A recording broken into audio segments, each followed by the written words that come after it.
Moja sledeća gošća je mlada i ostvarena spisateljica. Do sada je napisala 6 romana. U pitanju je trilogija Beograđanka, Made in Beograd i Zauvek, Kocka i Kocka 2 i poslednji je njen roman Peščani sat. Večera sa nama Tamara Kučan. Tamara, dobroveče, dobrodošla. Milena, dobrodošla ti. Ja ne znam koji put, ali mi je jako drago da sam ponovo tvoj gost i volim kod tebe da gostujem zato što su pitanja uvek na mestu i zato što se uvek lepo ispričamo. Da, hvala ti puno. Eto, ja sam baš, skoro sam kada sam objavila na društvenim mrežama da ćeš ponovo biti gošća Art magazina i stvarno su publika je oduševljena jer voli nekako da čuje, pogotovo zato što si mlada i pišeš pa sigurno o nekim temama o kojima se ćuti, jel da? Pa mislim, naravno. To se nekako vezuje uz moje ime i prezime, ali nije to želja da ja pišem o tome. To se dogodi, primetim da se ljudi nečega stide, da sklanjaju pogled, glavu, time se ništa ne dobija, nema potrebe za tabuima u vremenu komunikacije i volim o tome da pišem. Pa da, ima toga tu malo i bunta, vidim da masu ljudi nešto nervira i onda želim i sama da saznam šta je to što ih nervira. Jeste, jel uspevaš, eto tako, krećeš se, čuješ svačija mišljenja. Koliko ti to u stvari pomaže za kasnije da napišeš? Pa mnogo, zato što ja često kažem da sam ja i pisac, i glumica, i psihijatar. Pisanje je spoj svega i svačega, posebno kada se odlučiš da ne postoji taj pravac pisanja, ali to je neko istraživačko pisanje, gde ti istražuješ, proučavaš, slušaš, gledaš i da, jest. Naporno je i teško, ali je jako zanimljivo i ne treba nijednog čoveka podcenjivati. Svako ima neku dobru priču i od svakoga možeš nešto da naučiš. Tako je, da, to si upravo. Sad, Tamara, prošli put kada si bila kod mene u Art magazinu, pričali smo o tvom poslednjem romanu Peščani sat, ali nekako htjela bih da se vratimo i da spomenemo i tvoje druge romane, koji su također, je li tako, popularni. Koji također postoje. Jeste, da. Mi smo se stvarno fokusirali na Peščani sat i uopšte na tu temu koja je, kao što smo malo prije pomenuli, i aktuelna i o kojoj se retko priča. Pa znaš kako, ja imam veliki problem i verujem mi došlo mi je da napišem na Twitteru da ja imam i ostale knjige koje nisu Peščani sat. Činjenica je da je on najčitaniji, najprodavaniji, da je doživeo najviše izdanja i meni to nekako laska, ali mi je pomalo, nepravedno mi je to što su neki romani pali u senku. Tako da drago mi je da si me pozvala da o tome pričamo. Dakle, kada oduzmemo Peščani sat, to je 5 romana. Trilogija Beograđanka, Made in Beograd i Zauvek. Kocka 1, kako je već zovu, i Kocka 2. Sada, masa ljudi se deli na one koji vole kocke i na one ljude koji vole, jel te, tu sagu o Jani i Stevanu, odrastanju u Beogradu, zaljubljivanju i nekako sam ja probila led sa tim knjigama. Da. Sad mi reci, kako biraš teme? Osim toga što, to moram da priznam, čitala sam Peščani sat, da voliš da ubaciš emociju, da ti je to veoma bitno, jel da? Pa ne mogu. Ja ako se ne rasplačem dok pišem ili ne iznerviram, znam da knjiga neće dobro proći i da neće biti neki odjek kod publike. Naravno, pa ja ne znam šta se može raditi kvalitetno bez emocija, tako da svakako su tu emocije. Mislim, evo ti jedna anegdota. Mislim, ja pišem knjigu i čuješ kako udaram tastaturu jer sam se iznervirala i kaže mi mama, lakše mi s tom tastaturom. Ali ništa ne može bez emocija, definitivno. Kada bih birala knjigu za koju sam najviše vezana, to je svakako moja prva knjiga i koliko sam tada imala i žara i energije i entuzijazma, mislim da nikada neću imati, jer to su ti počeci i to je nešto kada ulažeš 100% sebe i sada ja dajem 100% sebe, ali nije to onih 100%. Da, to jeste. Sad, ono što bih htjela da spomenem, ti držiš knjigu Kocka, prvi, drugi deo. Ne, ovo je, da, ovo su Kocke. Imam još 2 ove knjige. To je izašlo za sajam ove godine, to je ta posebna luksuzna edicija gde su spojene knjige Kocka 1 i Kocka 2. Kocka 2 je na mom sajtu, može besplatno da se skine i da se pročita, ali zbog nekih ljudi koji su htjeli da imaju u biblioteci, ja sam to spojila i evo, to sad izgleda onako dosta masivno. Jeste, baš je onako. Tako da se može pročitati u štampanom obliku. Samo jedna knjižara ima pravo da prodaje ovu knjigu, to je najbolja knjiga, online knjižara i na mom sajtu i to je to. Ajde, reci, molim te sajt, to bih htjela da spomenem. tamarakučan.com. Ništa komplikovano. Ništa komplikovano, da. Sad, u toj knjizi, tačnije, eto, tako da kažem, spojila si Kocku 1 i 2, birala si teme, pa nekako mi se čini onako o kojima se retko priča, je li tako? Pa da, priča se, homofobija, ali ne baš najbolje. Da, tako je. Pa ne znam, znaš šta, najveći uspeh ove knjige nije što se prodala u ne znam koliko primjeraka, najveći uspeh jeste što su pojedini ljudi koji su čitali moje knjige i pratili moj rad, bili su jako konzervativnih shvatanja, posle toga su promenili nešto kod sebe. Zvuči nemoguće kako jedna knjiga može sada promeni, ali može. Zato što jedna knjiga promeni pogled, onda život donese neke situacije gde shvatimo da smo bespotrebno rasipali mržnju, da smo se bez veze tukli, svađali, klali sa nekim ako može da nam bude super prijatelj. Tako da da, Kocka govori o homofobiji na Balkanu. Doduše, nije to baš tema homofobija, koliko je tema jedno lepo prijateljstvo između 4 prijatelja različite seksualne orijentacije.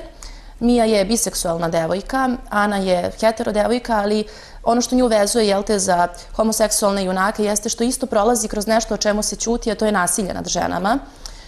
Tu je Nebojša, on je dakle gej muškarac i tu je Jelena, ona je homoseksualna žena. Tako da, eto, nekako sam ih uvezala. Svi su oni uvezani, jel te, ili su rođaci ili prijatelji, ali činjenica je da svi trpe tu neku osudu sredine i da žive neki dvostruki život. Da, to si u pravu. Ali reci mi, jel se posavjetuješ sa nekim? Eto, malo pre si spomenula da čak i izučavaš psihologiju koliko ti je potrebno, ali tako? I prošli put kada si bila gošća pričali smo o tome da se zaista uživiš i sve. Izučavala fiziku. Fiziku, eto, da. Koliko je stvari, je li to naporno? Potrebno je. Jeste. Pa mislim, 90% pisanja je istraživanje i to je jedan težak period kada ti pokušavaš da doznaš svašta, da razumeš neke stvari u koje možda nisi upućena i tako dalje. Ali nekako kada se sve to završi, kada se sve dobije u ovom materijalnom obliku, onda je prošlo i da, ali sve su to slatke muke i kako neko kaže, da Bog da se ceo život nosila s tim mukama. Sada, za Kocku, naravno, istraživački rad, pre svega meni su za Kocku bile najznačajnije statistike. Kako ljudi gledaju na to, zašto gledaju na to, koji su razlozi zašto nekoga osuđuju, ali su mi bila značajna iskustva nekih bliskih ljudi. Jeste. Da, to mnogo znači jer onda znaš, saživiš se tako sa tim likovima i znaš kako to sve funkcioniše. Što je najvažnije da bude onako baš upečatljivo.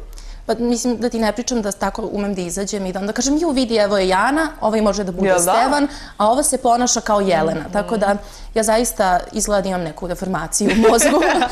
Dobro, prilaziš tako tim stvarima. Pa ne, ali mnogo se saživim. 6 knjiga sam napisala u prvom licu i to je strašno, kao da deo tebe ode. Mislim, lepa stvar kad izađe knjiga je ta knjiga, ali onda je otišla sva magija. Evo, rekla si 6 romana iza sebe imaš, jel možeš neki da izdaš ili ne? Da je svaki poseban. Svaki je specifičan po nečemu. Kocka, za moje ime se zna od Kocke i Kocka je probijanje jednog velikog književnog leda i progovaranje o nečemu čemu inače ima malo knjiga. To je, jel te, ta gej, LGBT književnost i kvir. Beograđanka kao prva knjiga svakako mi je draga. Nastavak Beograđanke je napisan jer se Beograđanka dobro čitala, pa mi je on drag. Zauvek mi je opet na neki način jako draga knjiga. Tako je. I naravno sve ovo ostalo je posebno drago. Da, ono što mi je posebno zanimljivo jeste da si upravo Kocka 2 online, malo pre si to rekla. Zašto si eto baš želela da daš čitaocima da mogu besplatno da pročitaju tvoju knjigu? Postoje 2 lepa razloga. Prvi razlog jeste što sam na taj dan kada je, jel te, završena Kocka i stavljena na sajt, ja napunila 5 godina u svetu pisane reči i htela sam da, jel te, nešto poklonim ljudima koji prate moj rad, ali s obzirom na to da Kocka pokušava da, ne mogu da kažem da osvesti, ali pokušava da pošalje jednu lepu poruku da ne treba da se mrzimo, postoji nešto što se zove društvena odgovornost i kao autor koji je pisao o tome i koji želi da podstakne ljude da, jel te, ako ne da vole, da poštuju razlike, osjetila sam potrebu da nastavak Kocke bude dostupan svima. Da, pa to je lepo, to si lepo radila i znam da se čita. Iskreno da ti kažem, kada pričam sa kolegama i sa prijateljima, nekako Peščani sat je tu možda na prvom mestu. Jeste. Mislim, ja sam znala da će to tako biti. Uvek dok sam pisala Peščani sat bio je tu neki neopisiv osjećaj i izgorela sam pisajući. Majka me je uhvatila u 7 ujutru kako pišem i dalje, a ceo dan sam pisala. Ja sam rekla, nema veze ako umrem, samo neka izađe knjiga. Samo neka izađe knjiga. Tako da, mnogo je tu je mnogo neprospavanih noći, možda čak i mnogo stavljanja glave u torbu da bi nešto saznala, ali vredi. Vredi. I drago mi je da ga i muškarci čitaju, ne samo žene, jeste da su tu i ženski likovi, jeste da je tema prostitucija i da žene nose radnju, ali drago mi je da muškarci mogu nekako da profilišu uz pomoć peščanog sata šta žele kod žena, a šta ne žele. Da, to je ta emocija koju smo malo pre spomenuli i baš je ima u toj knjizi. Pa hvala. Što je onako, pogotovo nama ženama, mnogo znači kad pročitamo tako nešto. Pa, znaš šta, drago mi je. I evo, ja se nadam da će i sledeća knjiga biti takva. Da. Sada, bit će jednog dana, valjda. Da, nekako smo navikli. Tamara Kučan, kada spomenemo, znači mora da postoji emocija i neka, tako da kažem, škakljiva tema je. Nekako smo, prepoznaju te po tome. Pa, znaš kako, apropo sad svega toga i škakljivih tema, moja naredna knjiga se ne dešava u Beogradu, dešava se u jednom drugom gradu. Postoji na mojoj fan stranici neki početni, odlomak, ali da li je dovoljno da ti kažem da sam tražila da idem da posetim ludnicu, da bih mogla da istražim šta se događa u tom nekom svetu. Jo, jedva čekam. Znam da pre nego što... Ako me ne zadrže tamo. Neće. Reci mi, nećemo da... Znam i kako će se zvati knjiga i sve. Hoćeš malo nešto? Kada je očekujemo? Pa ja se nadam na jesen, ali neću da planiram jer navikla sam ljude da izbacujem knjigu jednom godišnje i onda se svi pitaju, jao, kada će knjiga? Ne znam kada će knjiga. Trenutno pomenula sam ti da sam u jednoj fondaciji, da radimo sa ugroženim stanovništvom, da radimo i na edukaciji mladih ljudi i nekako sam se tome posvetila i to me sada nekako čini me srećnom i pruža mi energiju i vetar u leđa da još bolje stvaram, da upoznajem drugačije životne priče.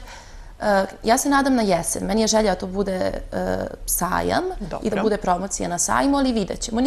Nikada se ne zna. Ja tako u jednom trenutku završim knjigu za 2 meseca. Da, nikad se ne zna. Inspiracija je čudo, jel da? Pa, inspiracija kao inspiracija, više je to neka motivacija, želja i skup više faktora. Inspiracija se može pojaviti, ali možeš biti toliko umoran i pod pritiskom da ni ne želiš da pišeš.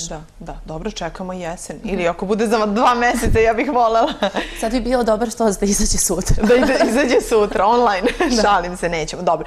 Sad, ono što mi je zanimljivo jeste, i to smo uvek, volim to da spomenem, da te ljudi upoređuju, odnosno tvoj stil pisanja sa Bukovskim. O, ne. I znam da više ti nemaš, ne da nemaš snage, ali nekako ti... Mrzi me. Mrzite da priča, da.